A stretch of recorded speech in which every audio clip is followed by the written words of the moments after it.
नमस्कार, मैं दिनेश शर्मा। राहु की महादशा और शुक्र का अंतरा, राहु में शुक्र, राहु वीनस और वृश्चिक लग्न। तो ये वीडियो वृश्चिक लग्न के जातकों के लिए स्पेशल हो गया, और जो ज्योतिष के पाठक हैं, जिज्ञासु है, उन लोगों के लिए, उन दर्शकों के लिए ये स्पेशल वीडियो है। ठीक है, आगे बढ़ने से पहले मैं अपना ये मोबाइल नंबर डिस्प्ले कर देता हूँ। यहाँ पे आपको कुंडली विश्लेषण के लिए संपर्क करना है तो इस नंबर पे जो है आप संपर्क कर सकते हो। ठीक है, ये जो मेरा आइडिया का नंबर है। ओके, चलते हैं, आगे बढ़ते हैं। राहु मानसिक विकार और डिल्यूशन, इल्यूजन, हेलुसिनेशन ये सब देता है। ठीक है, लेकिन आपकी दशा राहु की तो मुख्य दशा है, लेकिन अंतरा शुक्र का चल रहा है, तो राहु का पूरा प्रभाव तो राहु में ही मिलेगा ज़्यादा से ज़्यादा। ओवरऑल राहु का प्रभाव रहेगा। जो लोग अपने अनुभव बताता हूँ मैं, कि लोग बोलते हैं कि राहु की दशा मेरे लिए कष्टप्रद रही है, तो राहु की दशा निश्चित रूप से बड़ा कठिन दौर से गुजरना पड़ता है। राहु मानसिक रोग भी देखता है। पंचम भाव में राहु चंद्र या अष्टम में राहु चंद्र मानसिक परेशानी बढ़ाता है, यह ध्यान रखना चाहिए। एक जगह तो जातक तत्व में पढ़ रहा था जहाँ पे कि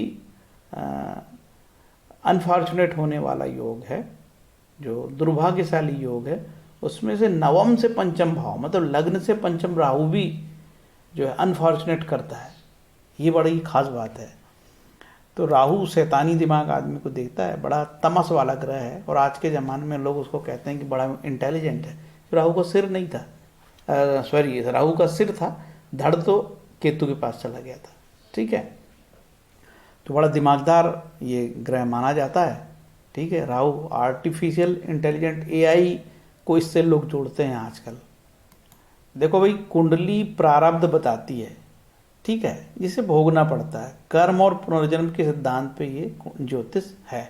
ठीक है, भागम भाग ना करें, और जो है सहनशीलता से कुछ कर्मों को हमको सहन करना पड़ता है।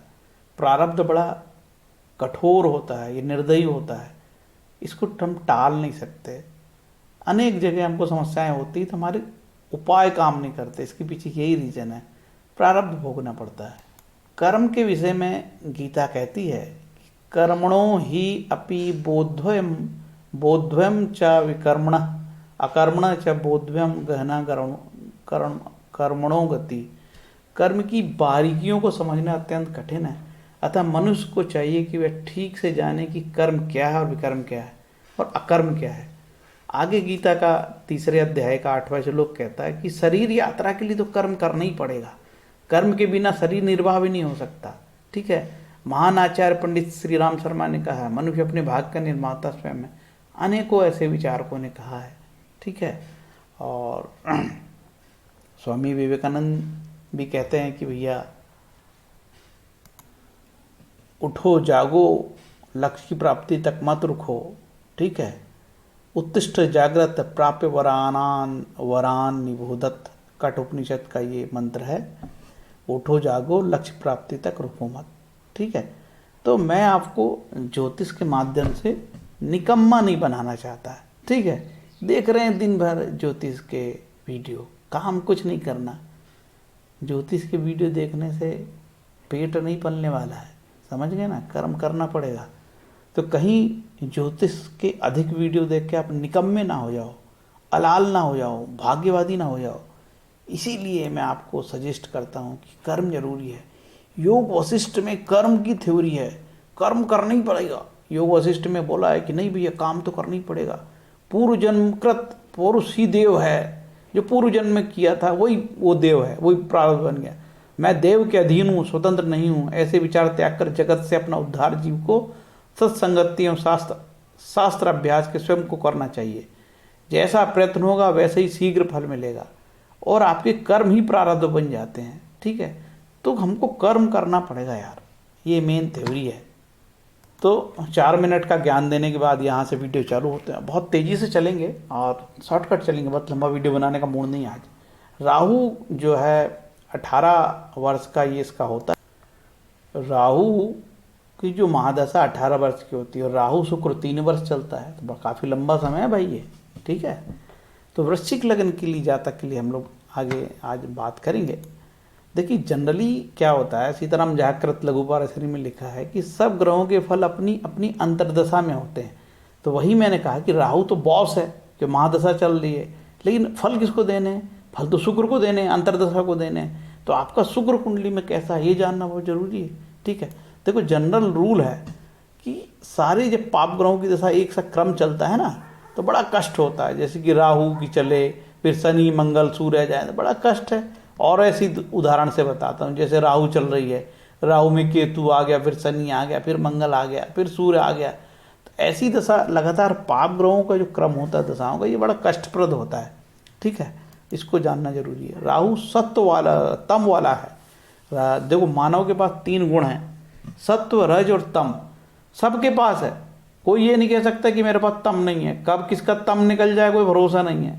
तो तम निकला और राक्षस बना वो, ठीक है। और कब किसका सत्व निकले, सत्य निकला तो साधु बना वो।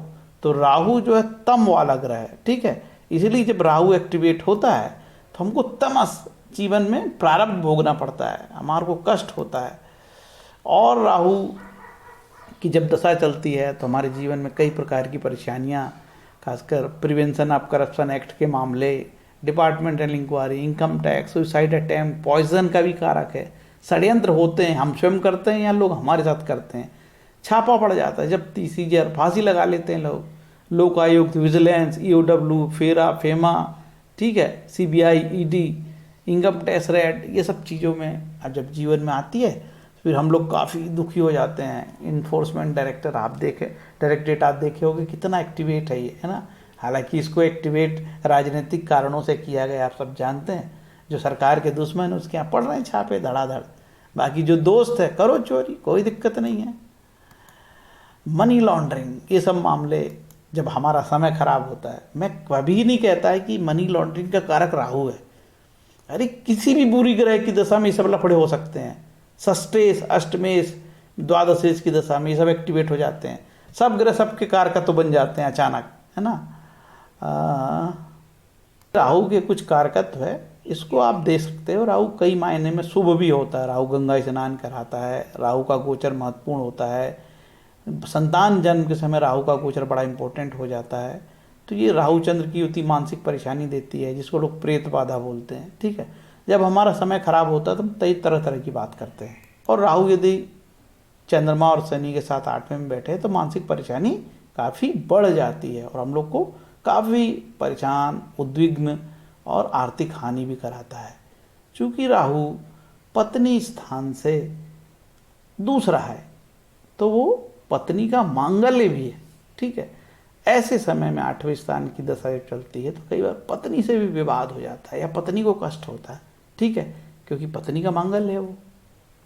ज्योतिष के जनरल रूल है, पाप ग्रह की दशा और पाप ग्रह की अंतर्दशा हो या शत्रु द्वारा बड़ी हानि पहुंचाती है। जैसे पाप ग्रह चल रहे और पाप ग्रह जैसे राहु है, राहु में शुक्र आ गए और बीच में फिर अंतरे आ गए शनि के, मंगल के, शनि के, तो ये हानिप्रद होते हैं काफ़ी, ठीक है।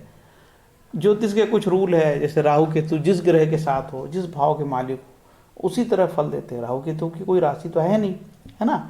जनरल रूल है कि कोई भी ग्रह यदि 6, 8, 12 त्रिष्ठा या त्रिकादि में हो तो अशुभ, और यदि त्रिकोण में हो, केंद्र में हो तो शुभ। राहु फल अच्छे देता है, किस शर्त पे? देखिए राहु जो है ना तमोगुणी अंधकार रूपी ग्रह है, अंधा ग्रह बोलते हैं इसको। किस रूप से अपने को फल देगा हम इसके बारे में कहना बहुत मुश्किल होता है, ठीक है। राहु तो राहु जिसके साथ बैठा है उसके उस ग्रह की दशा भी खराब आती है। सोचो राहु की ना भी चले आपकी, तो राहु जिस ग्रह के साथ बैठा उसकी भी दशा चले तो खराब फल आते हैं। कितना खतरनाक है ये पाराशर मुनि कहते हैं कि राहु हमेशा खराब नहीं होता। राहु तथा केतु केंद्र त्रिकोण में स्थित हो, त्रिकोणपति से युत या दृष्ट हो तो ये योग कारक होते हैं। जैसे कि हम महेंद्र धोनी की कुंडली देखते हैं तो राहु की दशा में तो माला माल हो गया आदमी, क्योंकि राहु उसका त्रिकोण से संबंध है, 9वें भाव से संबंध रखता है, D10 कुंडली तक। राहु जिस भाव में बैठे हो उस राशि के मालिक हो जाते हैं वो। यदि पंचम में हो गए तो पंचमेश हो गए राहु, समझ लो, ठीक है। नवम में हो तो नवमेश हो गए। तो तो नवमेश अच्छे फल देगा। ये राहु के कारकत्व है, ठीक है। थोड़ा सा वीडियो को रोक के इसको अच्छे से आप देख सकते हो।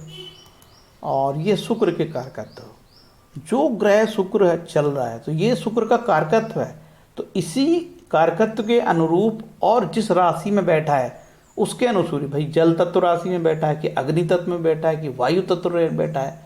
अब वायु तत्व राशि में बैठा तो आदमी काम कुछ नहीं कर रहा है, ख्याली पुलाव बता रहा है, ये कर लेना चाहिए यार, ये करके देखना चाहिए, कर नहीं पाएगा। और पृथ्वी तत्व राशि में बैठा होगा तो आदमी करने बैठ जाएगा, ठीक है। और यदि अग्नि तत्व राशि में बैठा होगा तो उसको काम करने के तरीके में थोड़ा सा तेजी, फास्ट होगा वो, ठीक है। और बड़ी क्रोधित होकर काम भी कर सकता है वो। तो किस राशि में शुक्र बैठा है? अग्नि तत्व में, जल तत्व में। जल तत्व में होगा तो भावनात्मक होगा, भाव विभोर होगा, जल्दी रो देते हैं जल तत्व राशि में बैठे वाले ग्रह आदमी, भावुक होते हैं। ज्योतिष में 1800 योग होते हैं। अब मैं बिना देखे एक सिद्धांत का मैं विश्लेषण करता हूँ तो हर चीज़ कवर नहीं कर सकता, क्योंकि 16 कुंडलियाँ होती, 16 प्रकार की कुंडलियाँ होती है। ऋषि पाराशर ने 16 कुंडली बताई है, ठीक है, कि एक लग्न से सारा विश्लेषण करना संभव नहीं है, तभी तो 16 कुंडली बनाई गई थी। क्योंकि अब बच्चों के जन्म शुद्ध आ रहे हैं तो कई बड़े एस्ट्रोलॉजर जो हैं वो इस पे काम कर रहे हैं, ठीक है, और बड़े सटीक रिजल्ट इसके आते हैं 16 कुंडली के। बस ये है कि कुंडलियाँ, अंदर की कुंडलियाँ सही जन्म सन में हो तो सही लगन के साथ बनती है। यदि जन्म का समय गलत होगा तो पूरी कुंडली आगे की बिगड़ जाती है और वो बारीक अंतरों में रहती है, ठीक है। पता आपका जन्म आधा मिनट भी हम इधर उधर करें, 30 सेकंड में कहो बॉर्डर में हो तो लग्न चेंज हो जाएगी। और लग्न बड़ी इंपॉर्टेंट होती है, लग्न चेंज हो गई किसी भी वर्ग कुंडली की तो फलित ही गड़बड़ हो गए, इसका हमको ध्यान होगा। तो वर्ग कुंडली में हम तब जाएंगे जब हमारी जन्म कुंडली सही हो, जन्म का समय शुद्ध हो। तो यहाँ एक सिद्धांत का, सामान्य सिद्धांतों का विश्लेषण लघु पाराशरी के सिद्धांत से किया जाता है कि कौन सा ग्रह अच्छा और कौन सा ग्रह खराब। आपको योग तो है, देख नहीं रहे आपकी कुंडली के, नाम सडबल जान रहे हैं। नैसर्गिक कारकत्व तो जरूर फलों का महत्वपूर्ण भाग होता है कि शुक्र लग्जरी का कारक है, और मैंने अभी जो शुक्र के कारक तो दिखाए थे उसके अनुरूप फल आएंगे। किस राशि में बैठा है, किस भाव में बैठा है, किस ग्रह से दृष्ट है, किस नक्षत्र में है, ये सब चीज़ें अप्लाई हो। कुछ जनरल रूल हैं कि कोई भी ग्रह शुक्र, यदि शुक्र लग्न से केंद्र त्रिकोण में हो, 11वें 12वें भाव में हो तो स्वराशि का हो, उच्च राशि का तो अच्छे फल देगा। यदि राहु से शुक्र 10वें 11वें में, 9वें 10वें भाव में हो तो शुभ फल देगा। यदि शुक्र लग्न से 6ठे 8वें 12वें भाव में हो, नीच या शत्रु राशि में हो, शनि मंगल राहु से युत हो, अशुभ हो, मतलब अस्त हो, सूर्य के साथ जल गया हो, ठीक है, तो काफ़ी तकलीफ दे। शुक्र यदि मारक हो, दूसरे साथ का स्वामी हो तो भी कष्टकारी होता है। देखिए कुंडली में एक षडाष्टक योग होता है, जैसे आपकी दशा चल रही है और राहु और शुक्र आपस में षडाष्टक है, ये लिखा है मैंने पहला, ठीक है, षडाष्टक। ये योग भी काफ़ी तकलीफ दे होता है, षडाष्टक 2-12 का योग, ये भी बहुत तकलीफ देते हैं। यदि राहु शुक्र नवम पंचम हो, एक साथ हो, 3-11 हो तो उतने तकलीफ नहीं आती, नवम पंचम शुभ है। आपका राहु कहीं शत्रु राशि में तो नहीं बैठा है, धनु या कर्क राशि में, तो इसकी शत्रु राशि है। यदि राहु मिथुन और मकर कुंभ में बैठा है तो उसकी मित्र राशि है। यदि शुक्र आपका मिथुन मकर कुंभ में बैठा है तो उसकी शुभ राशि है। तो आपका यदि शुक्र मिथुन में, मकर में, कुंभ में है तो अच्छा है, और यदि मेष और वृश्चिक में तो सम है, और यदि धनु और कर्क में है तो ये कष्टप्रद है, ठीक है। तो शत्रु राशि में बैठे ग्रह खराब फल देते हैं, जनरल रूल है एस्ट्रोलॉजी का। अब शुक्र के बारे में कुछ राइटर कहते हैं कि साहब शुक्र 6ठे स्थान पे अच्छा फल देता है, वैसे ही 12वें स्थान पे भी अच्छे फल देता है। तो इन सारे सिद्धांतों के अलावा भी कुछ ऐसी चीज़ें सटीक हैं, सिद्धांत है, जैसे थंब रूल है, उसको भी हम अप्लाई करते हैं, ठीक है, कि 12वें का शुक्र अच्छा फल देता है, 6ठे का शुक्र अच्छा फल देता है, भावार्थ रत्नाकर बोलती है, तो आपको हम बता रहे हैं। अब ये तो आपकी कुंडली है कि कैसे फल देता है। राहु के बारे में भावार्थ रत्नाकर में लिखा है कि राहु दशम में, एकादश में, मतलब 10वें 11वें चतुर्थ भाव में, पंचम भाव में योगप्रद होता है। एक तरफ कह रहा है कि पंचम भाव में योगप्रद होता है, और हमने जातक तत्व में पढ़ा कि राहु नवम से पंचम हो या लग्न से पंचम हो तो वो तकलीफदेह होता है। तो कई बार क्या होता है ज्योतिष में, एक सिद्धांत कुछ बोलता है और दूसरा सिद्धांत कुछ बोलता है, ठीक है। राहु के बारे में कोई गारंटी नहीं की जा सकती। अब ये देखते हैं कि आपकी वृश्चिक लग्न है, बात वृश्चिक लग्न की हो रही है, बात वृश्चिक लग्न की हो रही है कि भाई आपकी वृश्चिक लग्न है और आपकी राहु में शुक्र की दशा चल रही है। तो हम ये देखेंगे कि आपका शुक्र कैसा है। हम सबसे पहले सारे ग्रहों को देखेंगे, लेकिन सबसे पहले शुक्र को देखेंगे। देखो ये शुक्र आपका कैसा है। शुक्र इस कुंडली में 12 है, द्वादश है, न्यूट्रल है, लघु पारा शरीर में तो न्यूट्रल है। और दूसरा एक और पार्ट है इसका, एक भाग है शुक्र का, शुक्र जो है मार्केस है। तो इस कुंडली में शुक्र बहुत खराब है, ठीक है। अब क्या फल देगा, तो मार्केस के फल दे सकता है कि फल दीपिका कहती है कि जो राशि पहले आएगी लग्न से, अब ये नंबर वृषभ राशि आ रही है भैया, ठीक है, तो वृषभ राशि पे हमको ध्यान देना पड़ेगा। तो वृषभ राशि है तो मारक हो गया, तो वृश्चिक लग्न की कुंडली में शुक्र शुभ नहीं है। चलो ठीक, शुक्र का बता दिया। मंगल कैसा है, मंगल लग्नेश है, लग्नेश को कोई दोष नहीं लगते, चलो षष्ठेश का भी दोष नहीं लगेगा, मंगल अच्छा है इस कुंडली में। गुरु कैसा है, धनेश है, मारक है, ठीक है, न्यूट्रल है। और एक भाव पंचम है, तो गुरु कैसा हो गया, गुरु यहाँ पे शुभ हो गया, एक तो धनेश भी हो गया और धनेश होके मार्गेश होके अशुभ है, लेकिन ये त्रिकोण में आके शुभ हो गया, तो गुरु इस कुंडली में अच्छा हो गया, ठीक है। शनि कैसा है, शनि उपचय होके खराब है और त्रिकोण में आ गया, यहाँ पे केंद्र में आ गया। तो शनि को केंद्र का दोष नहीं लगता, क्योंकि लघु पाराशरी कहती है पाप ग्रहों को केंद्र का दोष नहीं लगता, लेकिन शनि का एक भाग तो यहाँ पे भी है ना। तो शनि कैसा हो गया, मिश्रित फल देगा, थोड़े अच्छे थोड़े बुरे, क्योंकि ये केंद्र का होके तो उसकी जो बुराई थी खत्म हो गई। क्योंकि केंद्र का शनि खराब फल नहीं देता, लेकिन अच्छे फल भी नहीं देता, लघु पाराशरी कहती है, लेकिन उपचय होकर खराब देगा, खराब फल देगा। तो शनि खराब हो गया, ठीक है। अब देखते हैं शुक्र को। अब बुध को, बुध तो बहुत खराब, इस कुंडली में सबसे कोई खराब ग्रह है तो बुध है। ये उपचय हो गया और ये अष्टमेश हो गया, मृत्यु भाव सबसे कठिन, और लग्न कुंडली से सबसे पहली राशि ये बुध कहीं की, राहु बुध की दशा में वृश्चिक लग्न वाले को बहुत तकलीफ होगी। वृश्चिक लग्न, मैं कहीं पे भी चंद्रमा की राशि नहीं बोलता हूँ, लग्न बोल रहा हूँ, ध्यान रखना। तो बुध, राहु में बुध भी बहुत खराब होगा, दशा आएगी तो बहुत तकलीफ होगी, ठीक है, बर्बाद कर देता आदमी को। चंद्रमा कैसा है, चंद्रमा सबसे शुभ ग्रह, सबसे शुभ ग्रह इसमें चंद्रमा। इसका रत्न पहनना है क्या, पहन लो, कोई दिक्कत नहीं, ठीक है। क्योंकि मैं रत्न के बारे में जनरल नहीं बताता, लेकिन 90% आदमी वहीं जाने लगा, गड्ढे में घुसने लगा, तो मैं क्या करूं भैया, ठीक है। तो चंद्रमा का रत्न यदि मोती पहनना चाहो तो पहन लेना, लेकिन लोग क्या करते हैं, जैसे कि चंद्रमा किसी का यहाँ पे उच्च का हो गया, ठीक है, इसका भी रत्न पहन लेते हैं वो। तो इतने बेवकूफ़ लोग हैं, और बताने वाला जोशी वो तो शैतान है ही, उसको तो रत्न बेचना ही बेचना है, ठीक है। यार जो ग्रह उच्च के हो गए, इसके ऊपर कोई क्वालिटी नहीं बताया ऋषि पाराशर ने, ठीक है, उसका भी रत्न पहना देना, उसका भी रत्न पहना देना। फालतू पगलापन मत करो यार, ठीक है, पागल मत बनो। तो चंद्रमा बहुत अच्छा है इस कुंडली में। इसके बाद ये सूर्य है, सूर्य भी पाप ग्रह है। अब कोई कहता पाप ग्रह है, कोई कहता क्रूर ग्रह, कोई फिर कभी कभी लोग कमेंट में, पंडित जी सूर्य पाप ग्रह नहीं है, क्रूर ग्रह है। अरे बात तो एक ही है भैया, सूर्य के साथ सारे ग्रह जल जाते हैं, ठीक है, लेकिन जनरली सूर्य और चंद्रमा को पापी नहीं माना जाता है, ठीक है, इसलिए लोग ऐसे कमेंट करते हैं, ठीक है। तो ये क्रूर ग्रह है, लेकिन अच्छा नहीं है, लेकिन सूर्य को केंद्र का दोष नहीं लगेगा। तो सूर्य की दशा कैसे जाएगी, अच्छी जाएगी, 10वां उपचय की दशा अच्छी जाती, कोई बुरी नहीं जाती, ठीक। अब मैंने सारे ग्रहों का विश्लेषण कर दिया आपको।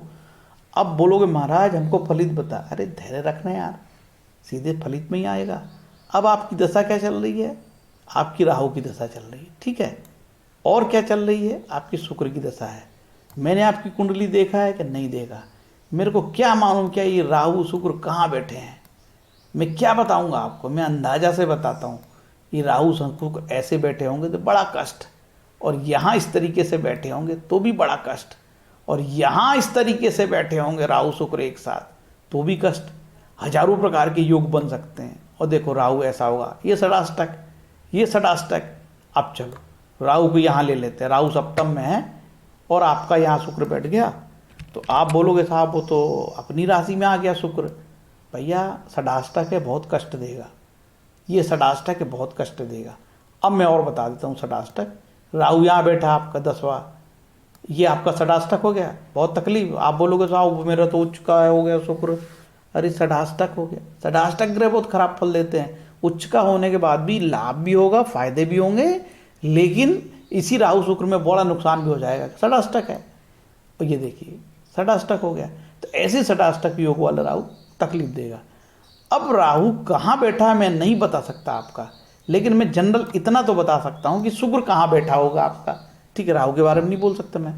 शुक्र यदि आपका ये 12वां बैठा होगा तो भावार्थ रत्नाकर तो बोलती है कि 12वां शुक्र कोई अच्छा है। ठीक है, लघु परिचय क्या बोलती है, लघु परिचय बोलती है कि 12वां यदि शुक्र होगा, शुक्र को तो न्यूट्रल मानता है, वो अच्छा ना बुरा, क्या फल देगा। तो ये शुक्र को कोई देखता होगा, जैसे यहाँ से शनि देख ले, ठीक है, यहाँ से शनि देख ले, और तो और कहाँ से शनि देखेगा, यहाँ से देख ले। ठीक है, यहाँ से नहीं, यहाँ से दृष्टि नहीं जाएगी यार। ठीक है, यहाँ से भी तो देखेगा, हाँ यहाँ से देखेगा। ठीक है, यहाँ से शनि देख ले तो शुक्र पीड़ित हो गया, शनि से तकलीफ देगा।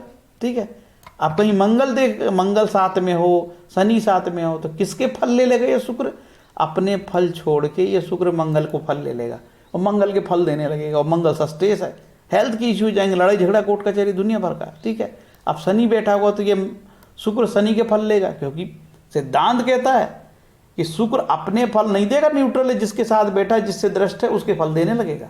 ठीक है, ज्योतिष है कठिन। अब लोगों को बताओ तो पल्ले पड़ती नहीं, वो गालियां देने लगते हैं यार। सीधे अपने लाभ की बात करो साहब, देखना देखो यार, नहीं तो आगे बढ़ो। तो ये बात मैं नहीं बताई। अब शुक्र कहीं आपका 8वां होगा, तो 8वां है, अब मित्र राशि में बैठा तो भी ये 8वां तो बैठा, कष्ट देगा यार। यहाँ पे मंगल की राशि में बैठा तो भी कष्ट देगा। ठीक है, और यदि मारक भाव में बैठा तो भी कष्ट देगा, यहाँ बैठा तो भी कष्ट देगा। केंद्र में यदि वो 10वां है, लग्न में है, तो बेहतर है। अब ये केंद्र है, ये भी केंद्र स्थान है, तो यहाँ उतने खराब फल नहीं देगा, भले ही वो मारक स्थान पे हो। लेकिन कोई व्यक्ति ओल्ड एज में चला गया हो, उसके हेल्थ के इशू हो जाएंगे। यही व्यक्ति जिसकी राहु शुक्र चल रहा है और वो 90 साल का हो, 80 साल का हो, तो राहु शुक्र में उसकी डेथ हो सकती है। ठीक है, तो ऐसा काल परिस्थिति समझ के बताना पड़ता है। अब बच्चे को बताने लगू राहु शुक्र तेरा तो मर जाएगा, अब उड़ीसा का एस्ट्रोलॉजर जिसका शुक्र मार्केट की दशा चली तो वो खूब डराता है, खूब पैसा लेता है, ये पूजा कर वो पूजा कर। और फिर उड़ीसा के लोग मुझे फ़ोन करते हैं, महाराज मरने के लिए बोला एस्ट्रोलॉजर ने। दुष्ट लोग हैं यार, क्या बताऊं, कोई मरता है क्या भाई। हमारे देश में की जीवन प्रत्याशा इतनी बढ़ गई है, लोग यार 90 साल नहीं मर रहे हैं यार। दुनिया भर के तो टीका, दुनिया भर की दवाई आ गई है, कोई नहीं मर रहा है। ठीक है, कब मरेगा वो, जब उसकी दशा आएगी तब मरेगा, या उसकी कुंडली में मध्यम आयु की योग हो, दुर्घटना की योग हो तो मारा जाएगा। अदरवाइज तो 80 60 70 साल में ही मरना है उसको। तो इस तरीके से आपका राहु और शुक्र कहाँ बैठा है, कौन से ग्रह देखते हैं, किसके साथ है। अब पता लगा कि भैया शुक्र के साथ आ गया यहाँ। ठीक है, शुक्र के साथ यहाँ पे, और शुक्र आ गया, ठीक, ये सूर्य आ गया, और पता लगा कि शुक्र है 22 डिग्री का, सूर्य भी 22 डिग्री का, जल गया पूरा। तो अस्त ग्रह बहुत खराब फल देते हैं। तो अस्त हो गया शुक्र, बहुत कष्ट देगा ये। ठीक है, तो इस तरीके से फल जानना। तो अब सारी बिना कुंडली देखे यार कितना मैं बताऊं, तो अंदाजा सिद्धांत का मैंने विश्लेषण किया है, पूरी एस्ट्रोलॉजी समझाने का मैं प्रयास करता हूं। देखो यहाँ लिख दिया हूं मैंने, 8वां स्थान है, ये केंद्र है, ये 12वां है, ये मारक स्थान, इसको व्यय स्थान भी बोलते हैं, ये बाधक स्थान। अब इसमें बाधकेश भी देख लेते हैं यार। वृश्चिक लग्न की कुंडली में मैंने बताया था कि चंद्रमा बड़ा शुभ है, बड़ा शुभ है, लेकिन ये बाधकेश भी है। जातक परिजात में लिखा है कि बाधकेश तब कष्ट देगा जब ये मांदी से कनेक्ट होगा। तो देखो कि चंद्रमा को कोई मांदी से कनेक्ट है, या चंद्रमा मांदी को देखता है, या चंद्रमा मांदी के साथ है। यदि नवम भाव में मांदी हो, या चंद्रमा मांदी को देखता हो, मांदी के साथ हो, तब वो बाधकेश होगा। इसमें कंडीशन अप्लाई है, जातक परिजात में लिखा है। ठीक है, बड़ा महान ग्रंथ है जातक परिजात। तो ये चंद्रमा भी बाधकेश हो जाता है, लेकिन कंडीशन अप्लाई, मांदी होना चाहिए। ओके, अंधाधुंध सिद्धांतों का पालन ना करो, और वीडियो देखो तो थोड़ा आनंद से देखो यार, सिर पे मत लो। अपना कुंडली में पूरा सारा सिद्धांत लगा के रात भर सो नहीं रहे पगले जैसे, है ना। अरे इसकी एक सीमा होती है यार। अब देखते हैं कि वृश्चिक लग्न में महाराज मैं कौन सा रत्न पहनूं। फिर बोलता हूं, मैं रत्न मैं बिल्कुल नहीं बताता, लेकिन पूरी दुनिया अंधी हो चुकी है रत्नों के लिए। ठीक है, 90 से 95% लोग, मैं तो कहता हूँ और बढ़ा देता हूँ दो में, 98% लोग ज्योतिषी रत्न बता रहे हैं। तो मैं अकेला क्या कर लूँगा? ठीक है, कुछ नहीं कर सकता। जब आपके प्रश्न ही वो है तो मेरे वीडियो देख के आप इसका भी प्रश्न ले लो कि क्या रत्न पहनना चाहिए। प्रश्न मार्ग एक कुंडली है, ग्रंथ है, प्रश्न मार्ग दक्षिण भारत का बड़ा महान ग्रंथ है। ठीक है, वो कहता है कि यदि छठे, 8वें और 12वें भाव में ग्रह हों, नीच के हों, तो उनका ना दान करना चाहिए, ना उनका रत्न धारण करना चाहिए। क्या करना चाहिए? उनके लिए ईश्वरी प्रार्थना करनी चाहिए। अब ईश्वरी प्रार्थना तुम करोगे तो ज्योतिषियों को पैसा कहाँ से मिलेगा? उनको रत्नों का कमीशन कहाँ से मिलेगा? उनको तो तुमको रत्न पहना के कमीशन कमाना ही कमाना है। रत्न व्यापारी आजकल सोने से ज़्यादा रत्न बेचने लगा है, उसका अच्छा धंधा चल रहा है। तो वो ज्योतिषियों से दोस्ती, रत्न व्यापारियों की। ज्योतिषी हमको भी फ़ोन करते हैं, महाराज रखते हो गया? अरे नहीं भाई, अरे अच्छा देंगे आपको, मतलब अच्छा कमीशन देंगे। दिल्ली का एक रत्न व्यापारी ने हमसे फ़ोन किया था, बोलता रत्न काफ़ी महंगे हैं, अच्छे रत्न 5 लाख कैरेट से चालू होते हैं। हो सकता है कि आपको रत्नों के बारे में मेरे से ज़्यादा जानकारी हो, रत्नों की दुनिया है। ठीक है, आनंद आता है, हाथों में अच्छे दिखते हैं, ये मतलब फ्रेंडली है, जातक फ्रेंडली है, हाथों में सुंदर भी दिखता है, सोने में पहन लो तो अच्छा दिखता है, तो भागती है दुनिया। ठीक है, अब आपको क्या रत्न पहनना चाहिए? लग्नेश आपका जो है मंगल है। ठीक है, पता लगा कि मंगल आपका यहाँ पे नीच का हो गया है, और आपका जो ज्योतिषी है आपको नीच के रत्न का मूंगा पहनाने के लिए उतावला है, और पहनने वाला भी उतावला। दोनों पगले मिल गए, बेटा तुम्हारा कबाड़ा होगा, सत्यानाश होगा। भाग्य स्थान पे मंगल नीच का है, मंगल नीच का होगा तो तुम्हारे भाग्य फूट जाएंगे और भयंकर तकलीफ में आओगे तुम। ठीक है, तो भूल के भी नीच के मंगल का रत्न नहीं धारण करना। मंगल यहाँ मेष राशि का है तो भी तुम्हारा एस्ट्रोलॉजर पहनाएगा, क्योंकि उसको तो बेचना ही बेचना है रत्न। ठीक है, और तुमको पहनना ही पहनना है, तुम भी तो पागल हो चुके हो बिल्कुल। यहाँ यदि बेटा पहने और मंगल यदि एक्टिवेट हो गया, ठीक है, इसको ताकतवर बनाए तो कोर्ट कचहरी एक्टिवेट हो जाएगी और तुम्हारी बीमारी लग जाएगी, एक्सीडेंट हो जाएगा। समझ गए? सोच समझ के, क्योंकि मंगल यहाँ से लग्न को देखता है, लग्न को तो बलि करता है, लेकिन रोग, ऋण, रिपु इसको बलि करता है। ठीक है, तो मंगल यहाँ बलि होगा तो नुकसान करेगा। जनरली मंगल यहाँ हो 8वां और यहाँ हो नहीं पहनना, नीच का हो तो नहीं पहनना। अब मंगल आपको केंद्र में कहीं पे भी हो और मंगल लग्न में हो तो आपको पहनने की इच्छा हो। अब जैसे मंगल उच्च का है, लोग मंगल उच्च का तो भी रत्न पहना देते हैं और लोग पहन भी लेते हैं, क्योंकि ज्ञान का अभाव है, लोग भी लालची हैं, अपने लालच के लिए कुछ भी करने को तैयार है। एस्ट्रोलॉजर की जितनी गलती है उतनी पहनने वाले की भी तो गलती है यार। तुम्हारे घर थोड़ी जाता है एस्ट्रोलॉजर, उसको तो दो पेट पालना है यार। तो उच्च के ग्रह के रत्न नहीं पहने जाते, लेकिन आपका एस्ट्रोलॉजर पहनाएगा और आप पहनोगे, आपकी इच्छा। हमारा काम है ज्ञान देना। ऋषि पाराशर ने जो ग्रह उच्च के हैं उससे ज़्यादा कोई बात बताई नहीं। अरे उच्च का तो शुभ हो गया, अब शुभ ग्रह का रत्न क्यों पहनूंगा यार मैं? हद हो गई यार। तो इस तरीके से जानना। अब देखते हैं क्या गुरु का रत्न। गुरु का रत्न पुखराज पहना जा सकता है, लेकिन आपका गुरु यदि कहीं नीच का हो यहाँ पे, और यहाँ 8वां हो और यहाँ 12वां हो और ये 6ठा हो, तो आपको नहीं पहनना। गुरु उच्च का तो रत्न पहनने की जरूरत नहीं। उच्च के गुरु के भी रत्न पहना रहे हैं लोग, ऐसे ऐसे कलाकार है, ईस्टमैन कलाकार। ठीक है, क्योंकि धंधा जी पुखराज भी रत्न बिक जाएगा, कमीशन मिल जाएगा। फीस क्या देगा यार? फीस ज़्यादा से ज़्यादा 2000, 3000, 4000, 5000 देगा भाई, उसका तो कमीशन बना हुआ रत्ती पे। ठीक है, ये लो बड़ा एस्ट्रोलॉजर भी हो तो ज़्यादा तो 5-7 हज़ार की फीस लेगा, और क्या है यार। लेकिन रत्न से सीधा कमीशन मिल जाता है ना, तो एस्ट्रोलॉजर रत्न भी बेचने लगा है अपने फ़ायदे के लिए। तो क्या गुरु का रत्न पहना जा सकता है? देखो याद रखो, ये मार्केज भी है, तो मार्केज के रत्न पहनने से बचना चाहिए। यदि गुरु आपका केंद्र में है तो पहन लो, आपको पहनना हो तो। यहाँ कहीं केंद्र में है तो पहन लो, ठीक है। नीच का हो तो मत पहनना। शनि का रत्न, शनि आप इस कुंडली में बहुत खराब है, शनि का रत्न मत पहनो, क्योंकि योग कारक आपकी कुंडली में।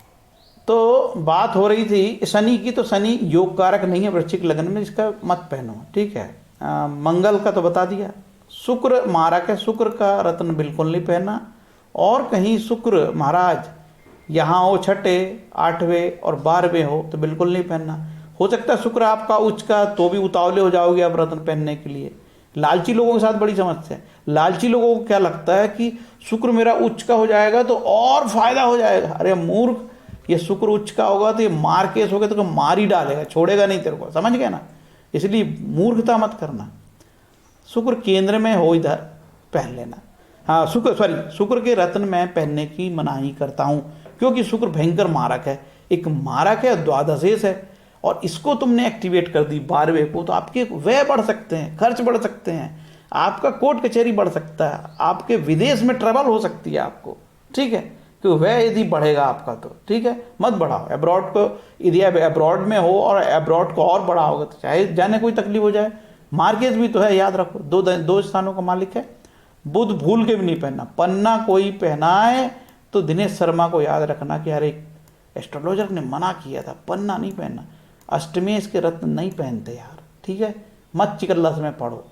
अष्टमी बुध की दशा चले हमारी तो आप विष्णु सहस्त्रनाम का पाठ कर लेना, ग्रह शांति होती है। बिना पैसे के हो रही है ना मेरे भाई, लेकिन कूड़ दिमाग, फुकट में कोई चीज़ मिले तो शक करो उसके ऊपर। कलयुग का पूरा असर।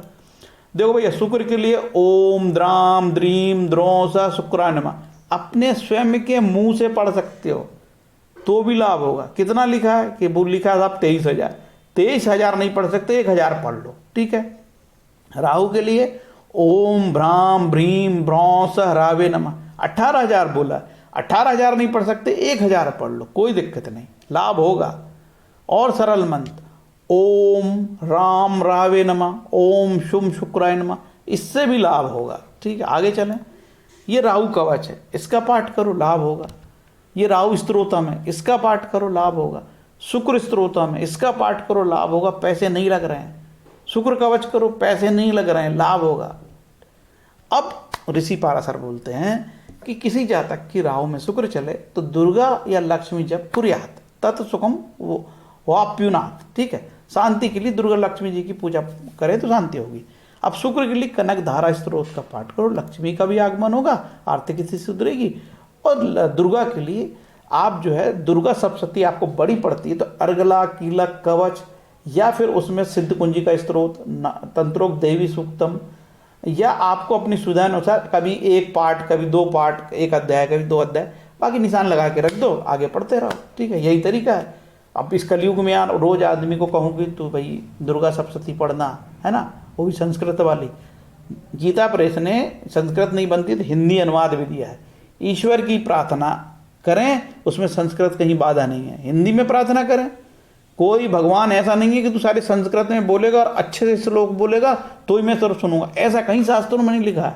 ऐसे में तो भैया कोई प्रार्थना ही नहीं कर पाए। दुर्गा सप्तशती हिंदी में भी पढ़ लो उसका भावार्थ तो भी लाभ होगा। सवाल ये है कि श्रद्धा से, गीता बोलती है ना श्रद्धा से, पत्रम पुष्पम फलम तोयम, प्यार से। तो भगवान कहते हैं कि पत्रम पुष्पम फलम तोयम, सब दे दूंगा तुमको, श्रद्धा होनी चाहिए। अब ये श्रद्धा का चकल्लस है यार, श्रद्धा मिल नहीं रही है, श्रद्धा है नहीं लोगों के मन में। ये राहु के दान है, देख लेना यार, ठीक है। अब जल्दी जल्दी बता देता हूँ, लंबा काफ़ी वीडियो हो गया है। ये राहु के दान गोचर में जब राहु खराब होता है 6, 8, 12 में जाए चंद्र कुंडली से, तब का है ये। और ये राहु दान एक विशेष ग्रंथ से है, ज्योतिर्निबंध ग्रंथ से। ये राहु के दान अमृत कुंभ ग्रंथ से है। ये राहु का, ये शुक्र गोचर में अनिष्ट हो जाए तो ये तरीका है। शुक्र के दोष के लिए दान ज्योतिर्निबंध ग्रंथ से है, अमृत ग्रंथ से शुक्र दोष निवृत्ति के लिए दान, ठीक है। देखो ये लिखा है ग्रंथ प्रश्न मार्ग में लिखा है, अनिष्ट स्थान में स्थित ग्रहों के शांत्यर्थ धारण करने योग्य रत्न और दान की वस्तुएं वर्जित बताइए। 6, 8, 12 ग्रह में तो ना दान पहनना ना रत्न पहनना, ठीक है। श्लोक कोट कर दिया हूँ, भाग 2 अध्याय 22 श्लोक 22। अथ रत्नानि खेटानाम दुख स्थिते चा विहगमे दे द्रव्याणी कथ्यन्ते कार्यावर्ज्य अपक्रिया। वर्जित है भैया। 6, 8, 12 नीच के ग्रहों के ना दान दिया जाता और ना रत्न। क्या किया जाता? ईश्वरी प्रार्थना, मंत्र जपो, ठीक, ये बात आई है। और प्रश्न मार्ग बाकी राहु के लिए दुर्गा सप्तशती या दुर्गा कवच एक अच्छा उपाय है। ठीक है, बाकी भगवान की भक्ति करो, नवदा भक्ति, श्रवणम कीर्तनम विष्णु स्मरणम पाद सेवनम अर्चनम वंदनम दास्य सख्य आत्मनिवेदन निवेदन। भगवान की भक्ति, राम का नाम लो। देखो फलदीपिका क्या कहती है, जो व्यक्ति किसी की हिंसा नहीं चाहता, संयमी होता है, अपने मन और आचरण पर संयम रखता है तथा धर्म मार्ग से धनोपार्जन करता है, सर्वदा शास्त्रों उपदिष्ट नियमों का पालन करता है, ऐसे व्यक्ति पर सदैव ग्रह अनुग्रह करते हैं। आपका मार्ग गलत हो, आपका एक पास जो धन आ रहा है वो अनैतिक साधनों से आ रहा है, धर्म से के विरुद्ध मार्ग से आ रहा है, भारतीय दंड संहिता के खिलाफ धन कमा रहे हो आप, टैक्स चोरी करके आप धन कमा रहे हो, तो वो मार्ग गलत है। आप बहुत ज़्यादा लाभांश ले रहे हो। कोई जैसी चीज़ 50 रुपए की है और आपने उसकी खरीदी 40 रुपए की है या 30 रुपए की खरीदी है और आप उसको 1000 रुपए में बेच रहे हो अंधाधुंध, तो ये कई गुना आपने लाभ अर्जित किया है। तो ऐसी चीज़ें कई बार धर्म के विरुद्ध है। लाभ भी एक सीमा तक ही अर्जन करना चाहिए। ठीक है, बाकी शुद्ध भक्ति के लिए ग्रह शांति से, शुद्ध भक्ति से ग्रह शांति होती है, ये मैंने कई बार आपको बताए हैं। ठीक है, और भगवान कृष्ण गीता में कहते हैं कि मेरे भक्त का कभी विनाश नहीं होता। क्षिप्रम भवति धर्मात्मा सस्वच्छ शांति निगच्छन्ति कौन्ते प्रतिज्ञानी ही नामे भक्त प्रणश्यति। भगवान कृष्ण कहते हैं मेरे भक्तों के कभी नुकसान नहीं होता, विनाश नहीं होता। तो भगवान की आराधना करो, पूजा करो। आपके कोई भी देव हो सकते हैं, पंचदेव हो, किसी भी धर्म के हो आप। ठीक है, ये सैकड़ों तरीके हमारे यहाँ ग्रह शांति के हैं, कोई एक तरीका नहीं है भैया। ठीक है, विष्णु सहस्त्रनाम बहुत ही अच्छा पाठ है, ये डेली की पूजा में लिया जा सकता है। इस तरीके से मेरा वीडियो काफ़ी बड़ा हो गया, ना चाह के भी बहुत बड़ा हो गया। मैंने बहुत दिन बाद ये श्रृंखला चालू करी है। ठीक है, तो जो भी लोग देख लें उनको लाभ हो जाएगा यार। ठीक है, ऐसा वीडियो आपको रेयर मिलेगा, क्योंकि मार्केट में धन कमाने के लिए ज्योतिषी गलत मार्ग का अनुसरण कर रहे हैं और उपाय के नाम पे बेतहाशा डर पैदा किया जाता है लोगों के दिन में, और रत्न की ओर ले जाते हैं, ढकेलते हैं, ले जाते नहीं, ढकेलते हैं। ठीक है, क्योंकि वो एक महंगा और व्ययकारी उपाय है, जानबूझ के फिर भी करते हैं, क्योंकि उस व्ययकारी उपाय से वो कमीशन पाते हैं, लाभ पाते हैं। और जातक भी उतना ही लालची है, ऐसा नहीं कि ज्योतिषी है, जातक भी उतना ही लालची है कि शुक्र उच्च का है तो और मैं पहन लेता हूँ हीरा, डबल लाभ हो जाएगा। अरे ऐसा नहीं है मेरे भाई, ऐसा नहीं होता है ना, ऐसा नहीं होता। हरे कृष्ण।